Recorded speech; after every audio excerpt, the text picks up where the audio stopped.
Ag Day is brought to you by Stein Seed. Through extensive research, decades of expertise, and stronger industry relationships, it's easy to see why Stein has yield plus so much more. Discover the Yield Plus advantage at steinseed.com.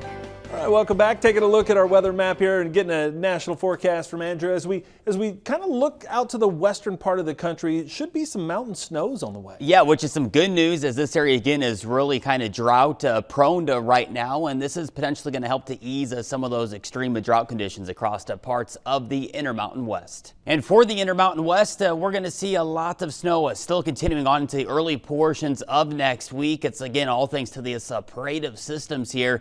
Several low pressure systems are going to try to work its way in across the Pacific Northwest, and at times this is going to allow the potential here for some heavy snow across parts of the western coast line here, which again is very good news for a lot of those drought stricken areas. Meanwhile, we're watching a winter storm that's going to develop all thanks to this Texas Panhandle low that's really going to take shape here as we head into late Thursday, right on through Friday and into Saturday here. Notice these bluer shaded areas, and that's again where we're going to be watching the potential here for some pockets of some heavier snow that is likely going to develop here as we go throughout the late week. You'll see the snowfall estimate here. Again, some snow developing across the southern Rockies, and then as that low pressure really starts to pick up across the northern plain states, you can see right along the North Dakota, South Dakota border around Rapid City, some folks are going to be shoveling, if not plowing, this snow all the way up towards the Twin Cities, and then eventually getting across the western tier of Wisconsin. And there's a wet side to the system as well. We're looking at the potential here for some moderate to heavy rainfall across the parts of the Ohio River Valley,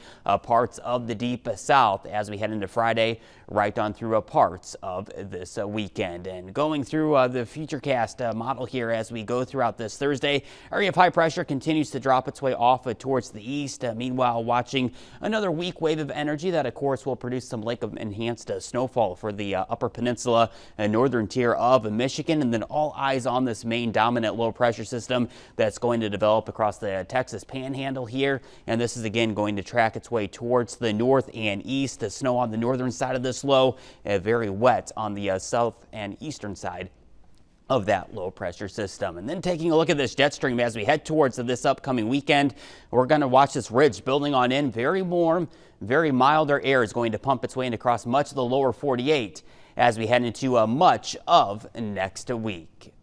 Check out Snyder, Nebraska. Partly cloudy, slight breeze, highs getting up into the 50s, and Philadelphia, Mississippi, scattered showers, thunder showers, mild, highs approaching near 70 degrees, and Middlesbury, Vermont, sun and clouds, isolated flurry.